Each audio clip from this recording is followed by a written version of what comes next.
Welcome to अरवंडी exam class. देखिए, आपके एलपी एंड टेक के पेपर को देखते हुए हमने आपके लिए पिछले सालों के पेपर की सीरीज को स्टार्ट किया, क्योंकि पिछले साल के पेपर से ढेर सारे क्वेश्चन जो हैं वो रिपीट करके आपके नेक्स्ट एग्जाम में पूछे जाते हैं। इसलिए सबसे पहले आपको पिछले साल का पेपर लगाना बहुत ज्यादा आवश्यक है।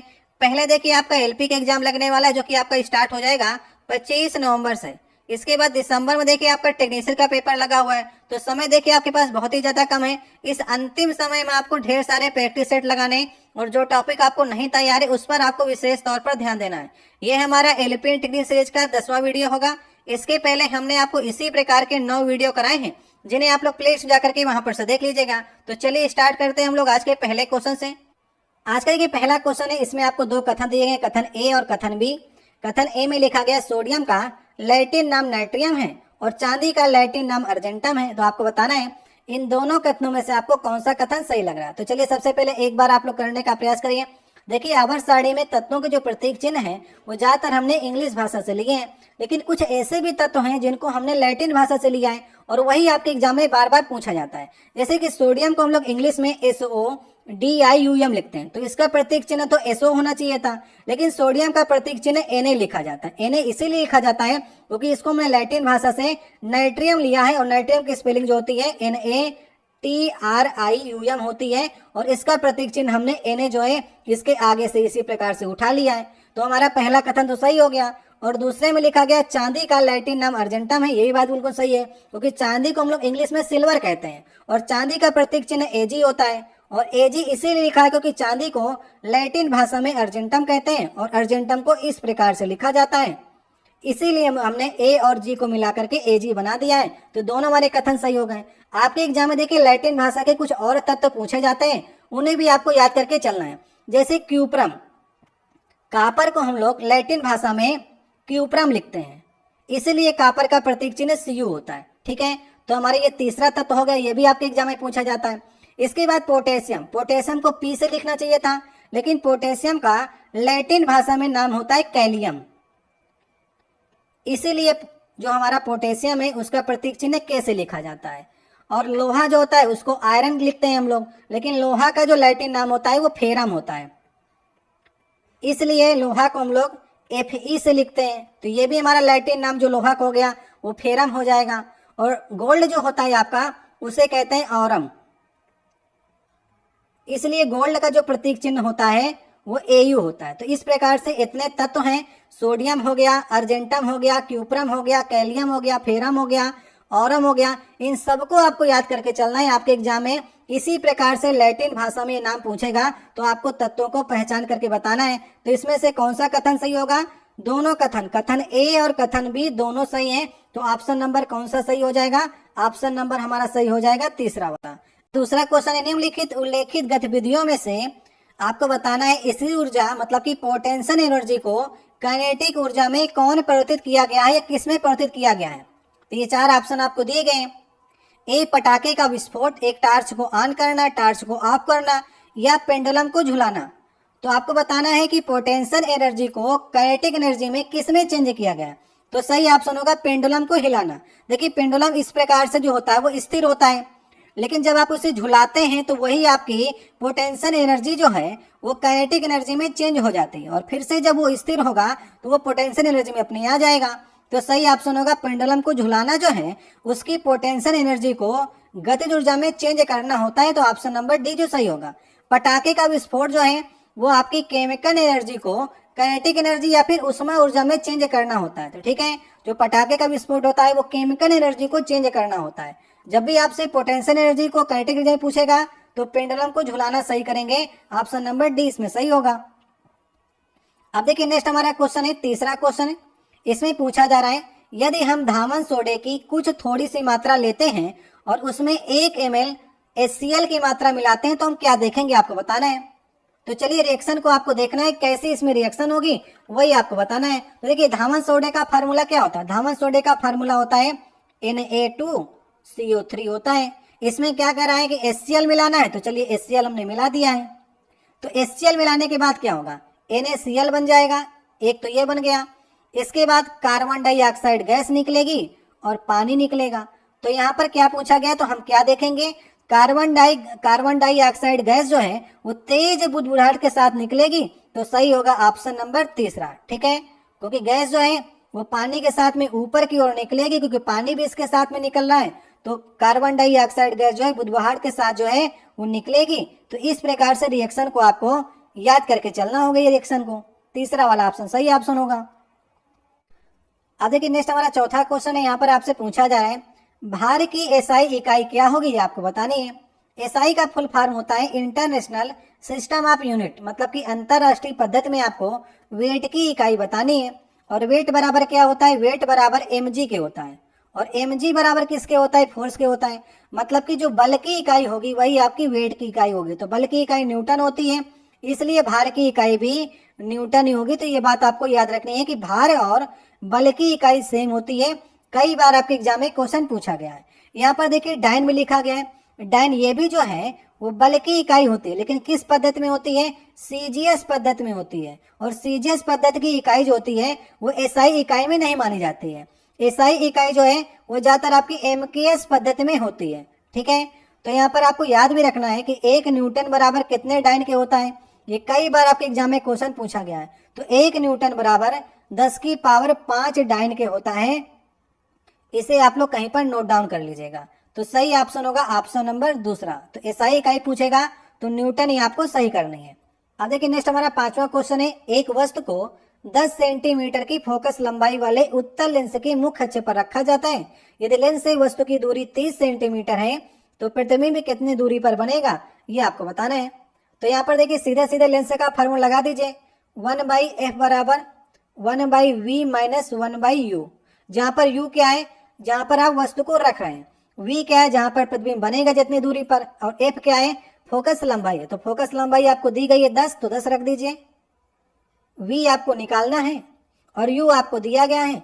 लेकिन आपको मालूम होना चाहिए कि जो वस्तु है हमेशा लेफ्ट साइड में रखी जाती है और लेफ्ट साइड की दूरियां नेगेटिव में होती हैं। तो एक बार आपको फिर से यहाँ पर नेगेटिव का साइन लगाना पड़ेगा, 1/30। इस प्रकार से आपको यहाँ पर लिखना पड़ेगा। ठीक है, तो ये माइनस माइनस प्लस हो जाएगा। अगर आप इसे इधर भेजेंगे तो 1/10, अब इधर ये माइनस में आ जाएगा 1/30, 1/v आ जाएगा। ठीक है, अगर आप यहाँ पर एलसीएम लेंगे तो एलसीएम आ जाएगा 30, और यहाँ पर 3 - 1 बराबर 1/v बनेगा। समझ गए। और यहाँ पर 2/30, 2/30 का मतलब 1/15, तो v आ जाएगा आपका 15 उलट करके। ठीक है, तो v बराबर 15 पॉजिटिव में आया। इसका मतलब प्रतिबिंब जो है राइट साइड में बनेगा और 15 सेंटीमीटर का बनेगा। तो कौन सा ऑप्शन सही होगा, ऑप्शन नंबर दूसरा। समझ गए। उत्तल लेंस लिखा गया है इसलिए फोकस दूरी को हमने पॉजिटिव में रखा है। अगर अवतल लेंस लिखता तो वहां पर हम लोग फोकस दूरी को नेगेटिव में आपको रखना होता है। ये बात को भी आपको ध्यान रख के चलना है। अब देखिए नेक्स्ट क्वेश्चन है कि चंपारण सत्याग्रह से पहले चंपारण के किसान पंचकठिया प्रणाली को अपनाते थे, जिसमें एक बीघा भूमि में 5 कट्ठे क्या बोया जाता था, ये आपको बताना है। तो चंपारण आपने सुना है, चंपारण के बारे में क्वेश्चन आपका एनटीपीसी में पूछा गया था। वहां पर यह क्वेश्चन पूछा गया था कि चंपारण आने का निमंत्रण जो है वो गांधी जी को किसने दिया था। तो चंपारण आने का निमंत्रण जो है गांधी जी को चंपारण के किसान नेता थे राजकुमार शुक्ल। उनकी लखनऊ में गांधी जी से मीटिंग हुई थी। वहां पर उन्होंने ये 3 कठिया प्रथा इसे कहते हैं, यहाँ पर इसने पंचकठिया लिखा गया है। तो पंचकठिया या फिर 3 कठिया, इसमें 1 बीघा जो भूमि है 5 कट्ठे या फिर 1 बीघा भूमि में 3 कट्ठे, मतलब कि अगर यहाँ पर 20 बिस्वा का है तो उसमें 3 बिस्वा जो है वो आपको क्या बोना है, नील बोनी होती थी। सही होगा ऑप्शन नंबर पहला। ये जबरदस्ती कराई जा रही थी, इसमें किसानों को उसका रेट भी नहीं मिल रहा था, लेकिन खेती करनी होती थी। जर्मनी में जो है वो रासायनिक नील की खोज हो चुकी थी, इसलिए यहाँ के किसानों को नील का भाव नहीं मिल रहा था। तो गांधी जी ने चंपारण जो है सत्याग्रह चलाया था। कब चलाया था, 1917 में चलाया था। ये कई बार आपके एग्जाम में क्वेश्चन पूछा गया है। और सर्वप्रथम जो है वो सत्याग्रह का उपयोग जो है गांधी जी ने दक्षिण अफ्रीका में किया था। याद रखिएगा, दक्षिण अफ्रीका में सबसे पहले सत्याग्रह का प्रयोग किया गया था। लेकिन भारत में बात करेंगे, सत्याग्रह का पहला प्रयोग जो है वो चंपारण में किया गया था। कई बार आपके एग्जाम में क्वेश्चन पूछा गया है। तो पूछा जा रहा है 3 कठिया या फिर 5 कठिया में, इसमें 1 बीघा में 5 कट्ठे या फिर 3 कठिया में 3 कट्ठे जो है नील की खेती करनी होती थी, तो सही होगा ऑप्शन नंबर पहला। ठीक है, अब देखिए नेक्स्ट क्वेश्चन है, कार्बन का एक अपर रूप नहीं है, ये आपको बताना है। तो इसमें देखिए 3 कार्बन के अपर रूप मतलब कि एलोट्रोप्स दिए गए हैं, जिसमें आपका फ्लोरीन आता है जिसे हम लोग C60 लिखते हैं, हीरा भी अपर रूपों में आता है, ग्रेफाइट भी अपर रूपों में आता है। अपर रूप मतलब होता है कार्बन के ही रूप, उनके भौतिक गुण जो होते हैं वो भिन्न भिन्न होते हैं, लेकिन रासायनिक गुण जो होते हैं वो समान होते हैं। तो एक नहीं है, वो कौन सा नहीं होगा? Carbon dioxide. कार्बन डाइऑक्साइड क्या होता है? ये यौगिक है, कंपाउंड है, तो ये कार्बन का अपर रूप नहीं होगा। तो सही होगा ऑप्शन नंबर दूसरा। अब देखिए नेक्स्ट हमारा 8वां क्वेश्चन है, यहाँ पर पूछा जा रहा है कि रिक्त स्थान में आपको उचित विकल्प का चुनाव करना है, और लिखा गया है यदि एक पौधे का समजीनी स्मॉल टी कैपिटल आर और आर है तो समलक्षणी क्या होगा? तो देखिए मेंडल ने मटर के पौधे पर अपना प्रयोग किया था और उन्होंने कुछ शॉर्ट फॉर्म में लिखा था, वही आपसे पूछा जा रहा है। जैसे मेंडल ने अपने प्रयोग में जब कैपिटल टी का प्रयोग किया तो इसका मतलब था कि लंबा पौधा यहाँ पर लिया गया है। ठीक है, जब उन्होंने स्मॉल टी का प्रयोग किया, इसका मतलब कि वहां पर इन्होंने बौने पौधे पर प्रयोग किया था। समझ गए? तो अभी देखिए यहाँ पर स्मॉल टी आया है ना, तो इसका मतलब यह होगा कि यहाँ पर बौना तो आएगा ही आएगा। समझ गए? ऑप्शन में देखिए बौना यहाँ पर भी लिखा गया है और बौना यहाँ पर भी लिखा गया, लेकिन अभी आपको आर और आर से डिसाइड करना है। तो जहां पर मेंडल ने द्विसंकरी क्रॉस कराया था, तो वहां पर आर और आर को लिखा था कि हमने इसमें गोल बीजों को लिया है, और वहीं पर अगर इन्होंने आर और आर लिखा तो इन्होंने झुर्रीदार बीजों को लिया था। ठीक है, और जब इन दोनों की क्रिया कराई थी तो इनका जो संकर बना वो आर मतलब कि कैपिटल आर और स्मॉल आर बना, जो कि प्रथम पीढ़ी में जो इनके बीज हुए वो गोल हुए। तो समझ गए, जब इस कैपिटल आर और स्मॉल आर का प्रयोग करेंगे तो गोल आएंगे, और टी का मतलब बौना हो जाएगा, तो बौना और गोल जो होंगे वो उसके लक्षण को दर्शाएंगे। तो सही होगा ऑप्शन नंबर तीसरा। समझ गए? अगर यहाँ पर आर और आर मिलता तो झुर्रीदार हो जाते हैं, आर और आर अगर कैपिटल में यहाँ पर लिखा होता तो गोल यहाँ पर होता, और अगर आर कैपिटल में भी है स्मॉल में भी है तो वहां पर भी आपको गोल बीज ही मिलेंगे। इसलिए ऑप्शन नंबर कौन सा सही होगा? ऑप्शन नंबर हमारा सही होगा तीसरा वाला। तो मेंडल का प्रयोग आपको देखना पड़ेगा, बहुत ही डीप में आपका क्वेश्चन ये पूछा गया था। अब देखिए नेक्स्ट हमारा क्वेश्चन है, यदि किसी अवतल दर्पण पर आपतन कोण 30 डिग्री का है तो परावर्तन कोण का मान आपको बताना है। तो किसी भी दर्पण पर आपसे पूछे, आपसे अगर उत्तल दर्पण पर पूछता है, अवतल पर पूछे, समतल पर पूछे, तो आपतन कोण जो होता है परावर्तन कोण के बराबर होता है। तो अगर आपतन कोण आई बराबर आर के होता है, तो अगर आई जो है 30 डिग्री का है तो आर भी हमारा 30 डिग्री का होगा। सही होगा ऑप्शन नंबर दूसरा वाला। तो याद रखिएगा, किसी में आपसे पूछता है अवतल में, उत्तल में या फिर समतल में, परिवर्तन का नियम क्या कहता है? आपतन कोण जो है वो परिवर्तन कोण के बराबर होता है, इसलिए ऑप्शन नंबर 2 इसमें सही होगा। अब देखिए नेक्स्ट हमारा क्वेश्चन है, निम्नलिखित पर्वत श्रृंखलाओं में से किसके सबसे ऊंचे पर्वत को गुरु शिखर के नाम से जाना जाता है? तो किस पर्वत का गुरु शिखर के नाम से जाना जाता है? तो इसका सही ऑप्शन होगा आरावली पर्वत श्रृंखला में। आपको मालूम है कि माउंट आबू पर जो स्थित चोटी का नाम है उसका नाम है गुरु शिखर। ठीक है, इसकी ऊंचाई कितनी है भी आपके एग्जाम में पूछी जाती है, 1722 मीटर की जो है वो इसकी ऊंचाई है, ये भी आप लोग याद रखिएगा। ठीक है, और इससे देखिए क्वेश्चन और भी आपका बनता है कि आरावली जो पर्वत है आपका, इससे नदी निकलती है, तो आरावली पर्वत से पश्चिम की ओर जो नदी निकलती है उसका नाम है लूनी नदी, और ये जाकर के गुजरात में कच्छ के रण में जाकर के गायब हो जाती है। समझ गए? और इसके पूर्व की ओर बानस नदी बहती है, बानस नदी जो कि दिल्ली तक आपकी जाती है। ठीक है, तो इसका सही ऑप्शन होगा ऑप्शन नंबर तीसरा। यहाँ पर अगर पश्चिमी घाट लिखा गया है तो पश्चिमी घाट की सबसे ऊंची चोटी का नाम है अनई मुडई, जिसका अगर ऊंचाई की बात करेंगे तो 2695 मीटर जो है वो पश्चिमी घाट की चोटी है, जिसका नाम है अनई मुडई।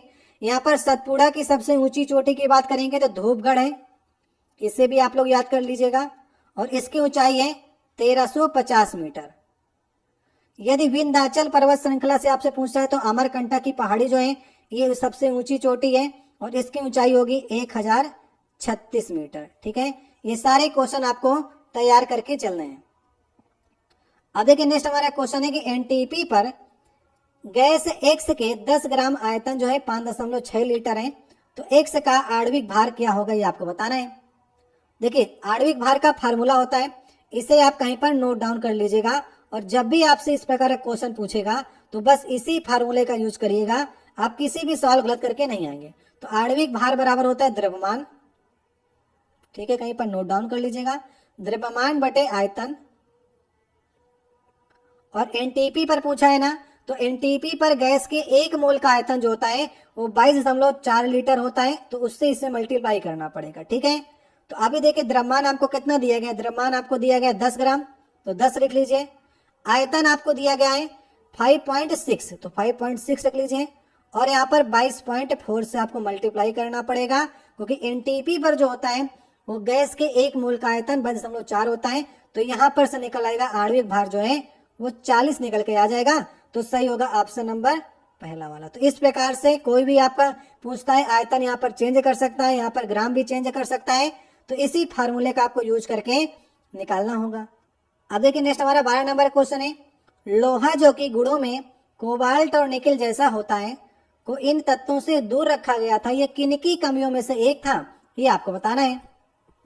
तो लोहा को देखिए कोबाल्ट और निकिल से अलग रखा था, किसने अलग रखा था, ये न्यूलैंड के जो ऑक्टेट का नियम था, न्यूलैंड के जो आपके ऑक्टेट के नियम की सीरीज थी उसमें ये सब किया गया था, तो सही होगा ऑप्शन नंबर दूसरा। तो यहाँ पर आप लोग देखिए ये हमारी न्यूलैंड की जो है ऑक्टेट की सीरीज है, और इसमें टोटल तत्वों की संख्या जो रखी गई थी 56 रखी गई थी, और आखिरी तत्व भी आपके एग्जाम में पूछता है, आखिरी तत्व कौन सा था, थोरियम था, ये भी आपको याद करके चलना है। पहला तत्व यहाँ पर हाइड्रोजन से शुरुआत की गई थी, और आखिरी तत्व जो है वो थोरियम, मतलब कि 56 तत्वों को लेकर के ये आपकी सीरीज बनाई गई थी। तो न्यूलैंड का जो ऑक्टेट का नियम है वो फेल आपके इन्हीं कुछ कारणों से हुआ था, क्योंकि यहाँ पर देखिए कोबाल्ट और निकिल है, और कोबाल्ट और निकिल के जो गुण हैं वो लोहे के समान होते हैं, लेकिन लोहा को देखिए यहाँ पर अलग रखा गया है और कोबाल्ट और निकिल को अलग रखा गया, तो मतलब कि उनके गुण जो है वो एक समान होते हुए उनको दूर दूर रखा गया। यही न्यूलैंड के ऑक्टेट के रूल में ये दोष गिनाए जाते हैं, और यहाँ पर दोष ये गिनाया जाता है कि कैल्शियम के आगे जो है वो न्यूलैंड की जो सीरीज थी वो फेल हो गई थी। ये भी आपका जो है वो न्यूलैंड के अष्टक के नियम का दोष है, और न्यूलैंड ने अपने 56 जो तत्व थे उनके बीच में कहीं पर भी गैप नहीं रखा। उन्होंने ये मान के चला था कि टोटल तत्व जो हैं वो 56 ही रहेंगे, आगे किन्हीं तत्वों की खोज नहीं होगी, इसलिए उन्होंने कहीं पर भी अन्य तत्वों के लिए जगह नहीं छोड़ी थी। ये भी जो था वो दोषों में गिना जाता है। तो वही एक दोष आपसे पूछा गया था कि कोबाल्ट और निकिल जो हैं उनके गुण एक समान होने के बावजूद जो है उनको लोहे के साथ में दूर रखा गया था, तो ये न्यूलैंड के ऑक्टेट का नियम का दोष था। न्यूलैंड ने अपना ऑक्टेट का नियम कब दिया था, 1866 में दिया था। ये कई बार आपके एग्जाम में क्वेश्चन पूछा गया है, तो जितने क्वेश्चन बन सकते हैं न्यूलैंड से वो मैंने आपको बताए कि इसमें आपसे पूछेगा कि कितने तत्व थे, 56 तत्व थे।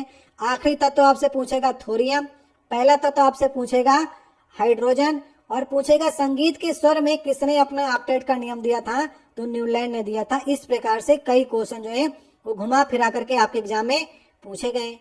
अब देखिए नेक्स्ट हमारा क्वेश्चन है, चूने के पानी में कार्बन डाइऑक्साइड गैस प्रवाहित करने पर यह दुधिया हो जाता है, ऐसा किसके निर्माण के कारण होता है। ठीक है, चलिए करने का प्रयास करिए। देखिए चूने का पानी कहा गया, तो चूने का पानी मतलब कि कैल्शियम हाइड्रोक्साइड, ये चूने का पानी होता है। ठीक है, इसमें आपको मिलाना है क्या, कार्बन डाइऑक्साइड गैस, वो खुद ही कह रहा है, तो अगर आप इसको मिलाएंगे तो बनेगा क्या, कैल्शियम कार्बोनेट बनता है। कैल्शियम कार्बोनेट जो होता है वो पीपीटी होता है, मतलब कि अविलेय होता है, और इसी अविलेय के कारण जो है वो दुधिया हो जाता है, जो भी आपकी रिएक्शन आपकी होती है। ठीक है, इसके बाद साथ में पानी भी निकलता है। तो कैल्शियम कार्बोनेट जो है ये पीपीटी के फार्म में नीचे जम जाता है, और यही जो है वो मिल्क ऑफ लाइम कहलाता है। तो कौन सा ऑप्शन सही होगा, कैल्शियम कार्बोनेट। ठीक है, तो ऐसा किसके निर्माण कर होता है, क्योंकि बनता है यहाँ पर कैल्शियम कार्बोनेट, तो ऑप्शन नंबर ए सही होगा। जब हमने आपको सेट नंबर 4 कराया था तो वहां पर यही क्वेश्चन को अलग प्रकार से घुमा करके पूछा गया था। वहां पर पूछा गया था कौन सी गैस चूने के पानी को दुधिया बना देती है। तो अगर आपसे गैस पूछेगा तब आपको कार्बन डाइऑक्साइड सही करना है।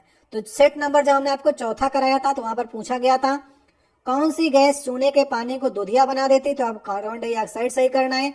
और यहाँ पर उल्टा पूछा जा रहा है चूने के पानी में कार्बन डाइऑक्साइड गैस प्रवाहित करने से क्या निर्माण होता है जिससे उसका रंग जो है दूधिया हो जाता है, तो कैल्शियम कार्बोनेट। तो इस प्रकार से क्वेश्चन मैं आपको बता रहा हूँ कैसे आपके क्वेश्चन बनते हैं।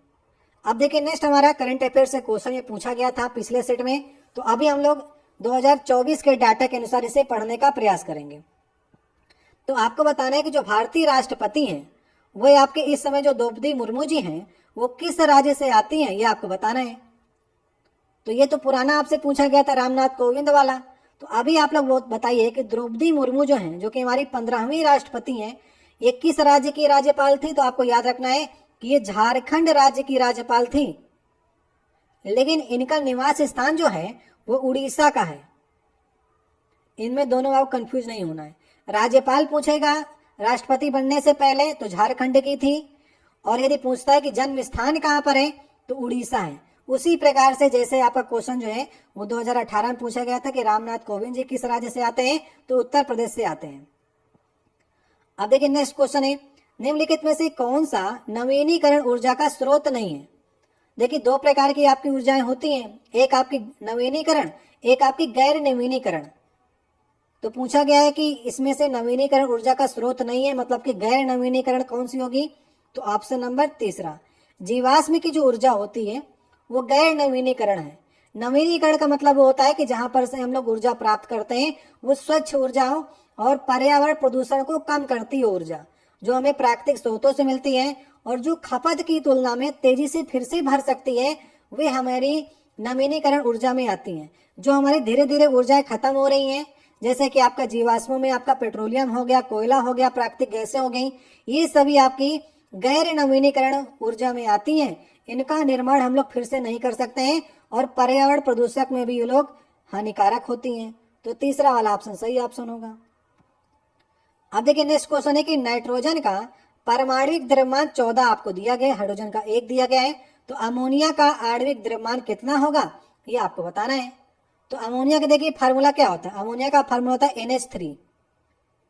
दे ही दिया है आपको दोनों का द्रव्यमान, तो जो अनुपात में ये है उन्हीं अनुपात में आप रख लीजिए। नाइट्रोजन का 14 दिया गया, 14 रख लीजिए।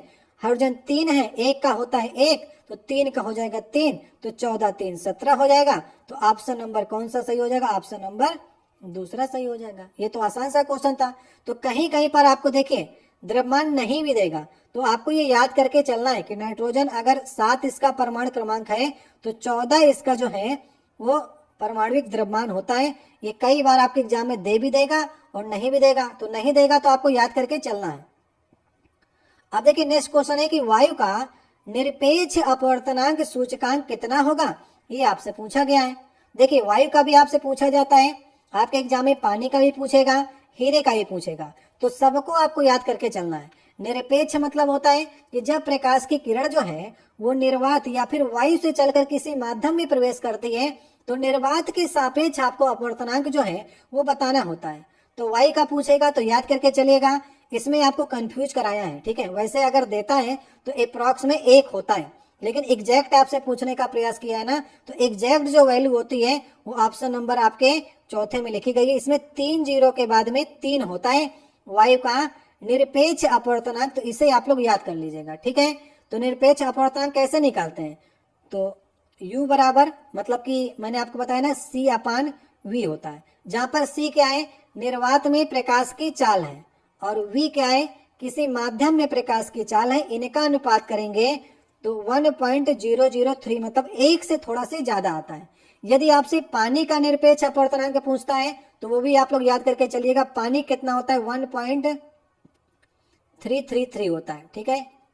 इसे आप लोग नोट डाउन कर लीजिए, पानी का हो गया।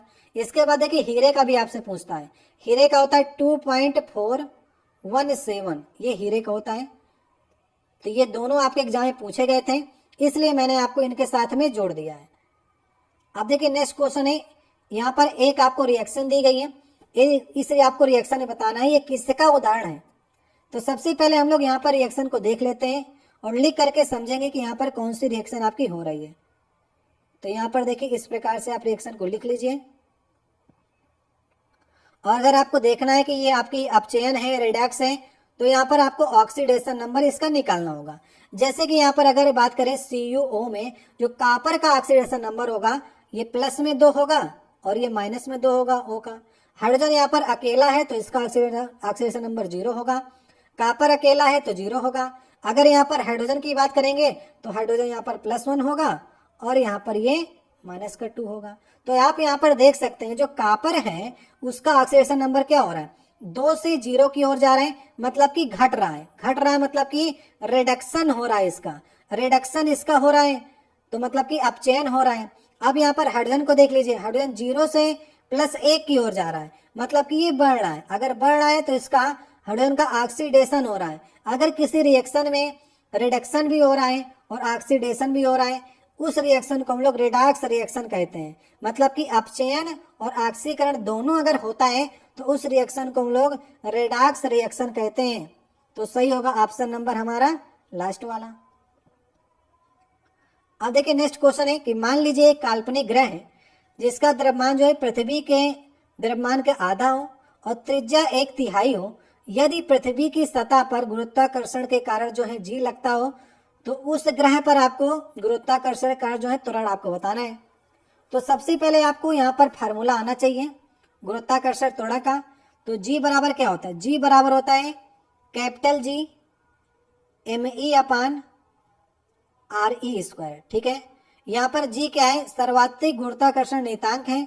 G क्या है, जो त्वरण आपको दिया गया है। me क्या है, यहाँ पर me जो है वो पृथ्वी का द्रव्यमान है और यहाँ पर पृथ्वी से उस ग्रह के बीच की दूरी जो है वो RE से लिखी गई है। तो आपसे कह रहा है कि यदि पृथ्वी के द्रव्यमान का आधा हो जाए तो मतलब कि यहाँ पर G लिख लीजिए, पृथ्वी के द्रव्यमान का आधा मतलब कि me/2 हो गया उस ग्रह का जो है ग्रेविटेशनल त्वरण जो आपको दिया गया है। और अगर हम बात करेंगे RE की तो हमारा कह रहा है कि त्रिज्या जो है 1/3 हो जाती है। तो त्रिज्या को अगर आप 1/3 करेंगे तो मतलब कि RE/3 का होल स्क्वायर आपको करना पड़ेगा। तो यहाँ पर से निकल कर आएगा G me/2 और यहाँ पर RE का स्क्वायर और 3 3 9 और 9 उलट करके ऊपर चला जाएगा तो 9 यहाँ पर आ गया, समझ गए। और यहाँ पर G me/RE² जो है यही तो आपका G था।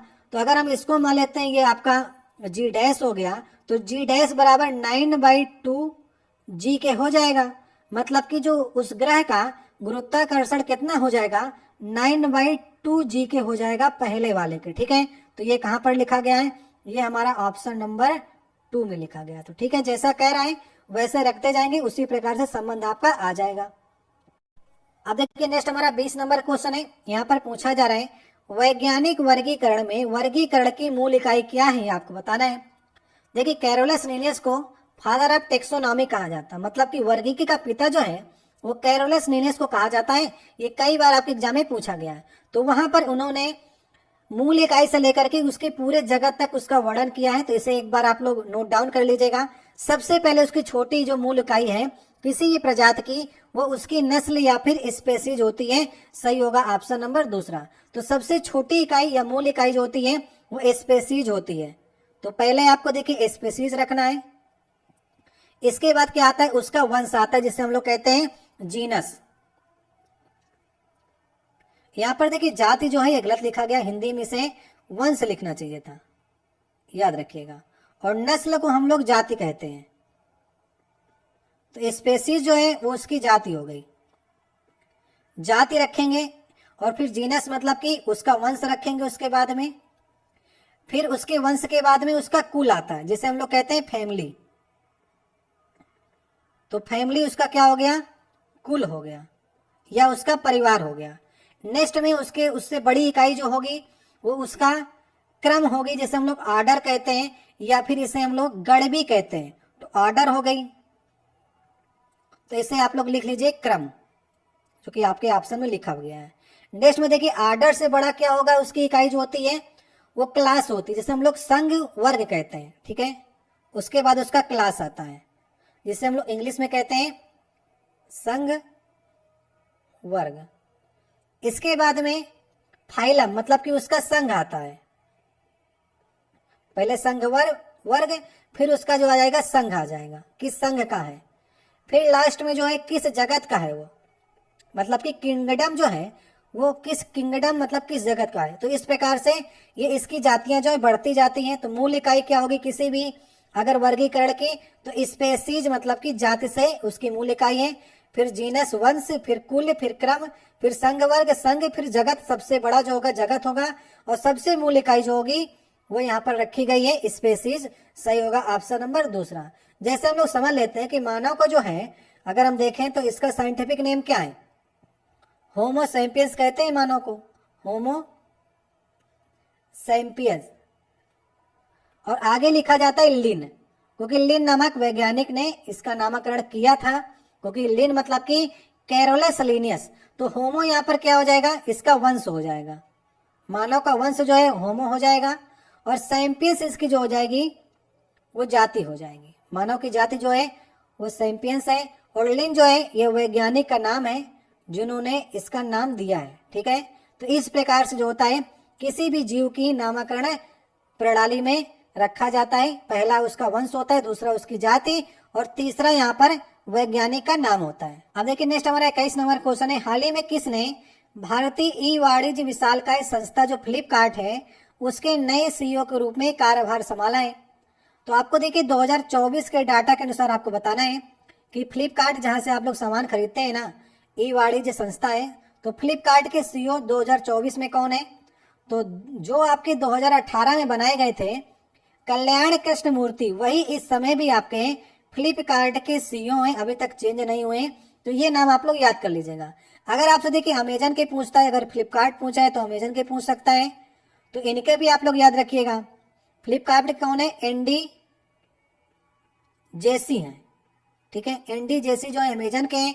अगर आपसे फेसबुक के पूछता है तो फेसबुक के तो आपको सभी को मालूम है मार्क जुकरबर्ग हैं।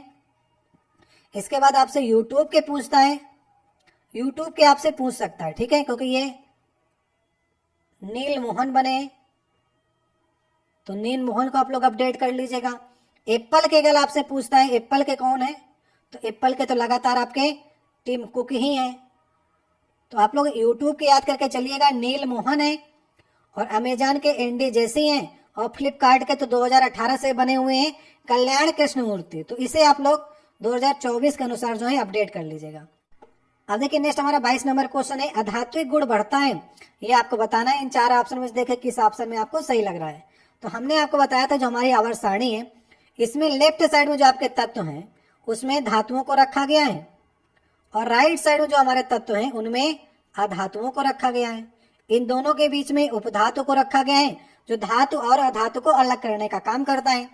तो जब भी आपसे गुण की बात करेगा तो कहीं पर आप लोग नोट डाउन कर लीजिएगा, अगर आप लेफ्ट से राइट की ओर जा रहे हैं तो धात्विक गुण क्या होगा, घटेगा, क्योंकि आप अधातु की ओर जा रहे हैं तो धात्विक गुण घटेगा। अगर आप उसी वर्ग में नीचे की ओर आते हैं तो धात्विक गुण बढ़ता है, समझ गए। इसी प्रकार से अधातु के ऊपर ये नियम उल्टा होता है, जब आप अधातु में उसी वर्ग के नीचे की ओर आते हैं तो यहाँ पर अधात्विक गुण जो है वो घटता है, याद रखिएगा।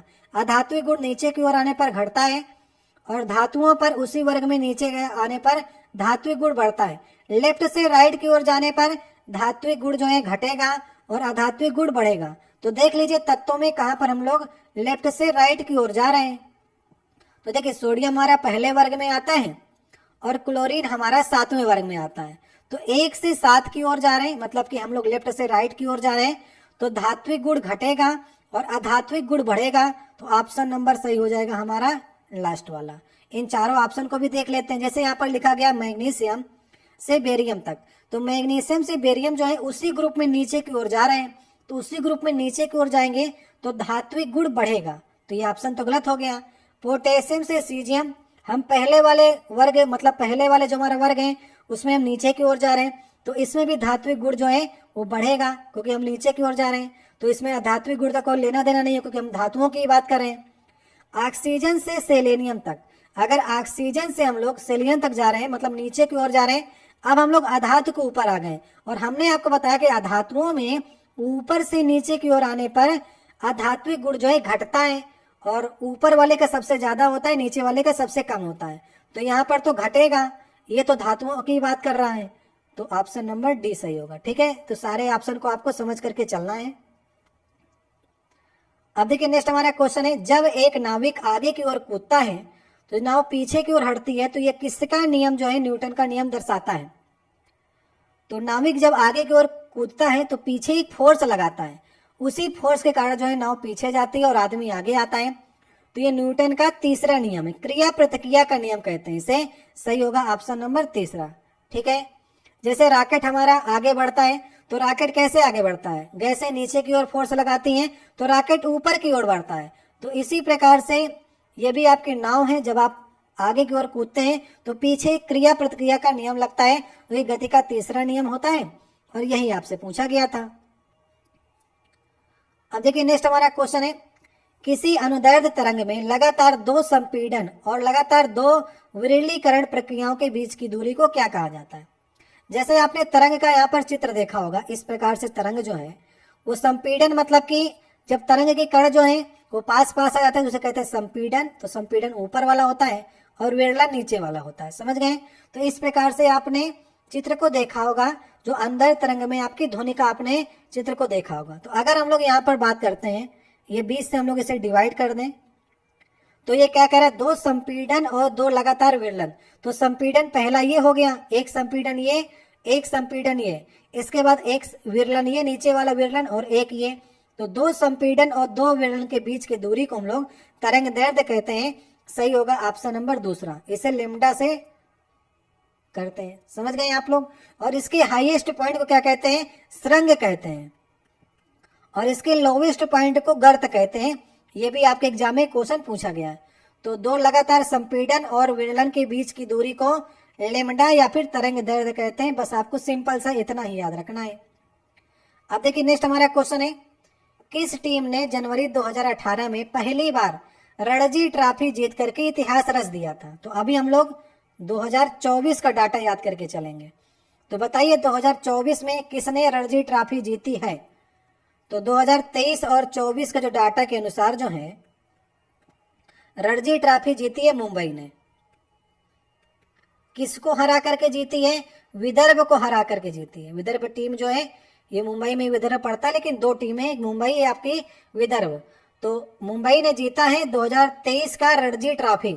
अगर हम घरेलू क्रिकेट की बात करेंगे ना, तो उसे भी आप लोग कुछ याद करके चलिएगा। अगर आपसे देखिए विजय हजारे ट्रॉफी पूछ सकता है, रणजी पूछा है तो विजय हजारे ट्रॉफी पूछ सकता है। तो 2023 का लेटेस्ट जो आंकड़ा है उसके अनुसार विजय हजारे ट्रॉफी जो जीती है वो हरियाणा ने जीती। किसको हरा करके जीती है, राजस्थान को हरा करके जीती है। इसके बाद अगर एक और आपका फेमस है सैयद मुश्ताक अली ट्रॉफी। घरेलू क्रिकेट में इतनी ही ट्रॉफी आपसे पूछ सकता है, एक तो रणजी क्रिकेट में विजय हजारे और सैयद मुश्ताक अली ट्रॉफी जो है 2023 मतलब लेटेस्ट आंकड़े के अनुसार जो जीता है वो पंजाब ने जीता है।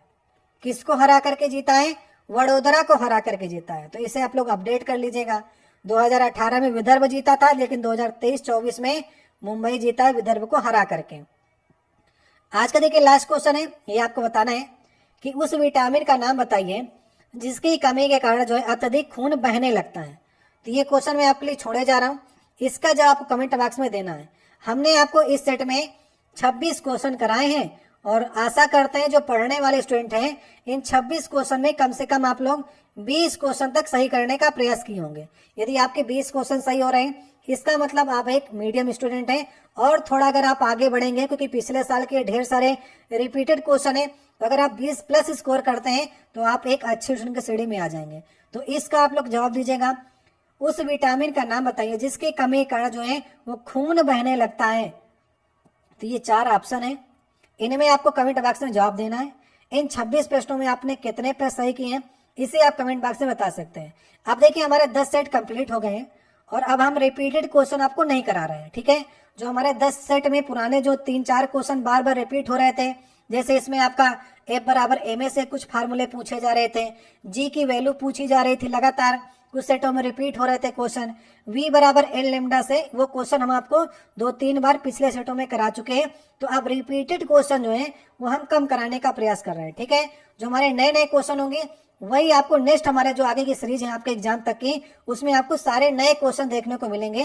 और जितने रिपीटेड क्वेश्चन है जो उसी तरह से पूछे जा रहे हैं वे सारे क्वेश्चन को हम स्किप करते चल रहे हैं और आपको नए प्रकार के जो है क्वेश्चन कराएंगे ताकि आपको ज्यादा से ज्यादा क्वेश्चन आप तैयार कर सके। ठीक है, मिलते हैं आपसे नेक्स्ट वीडियो में। किसी आपको प्रश्न में डाउट होता है तो आप कमेंट बॉक्स में कह सकते हैं। वीडियो को लाइक करिएगा, चैनल पर नए आए चैनल को सब्सक्राइब करिएगा और बगल में लगी बेल आइकन को दबा दीजिएगा ताकि नेक्स्ट वीडियो को नोटिफिकेशन जो है वो सबसे पहले आपके पास पहुंच सके।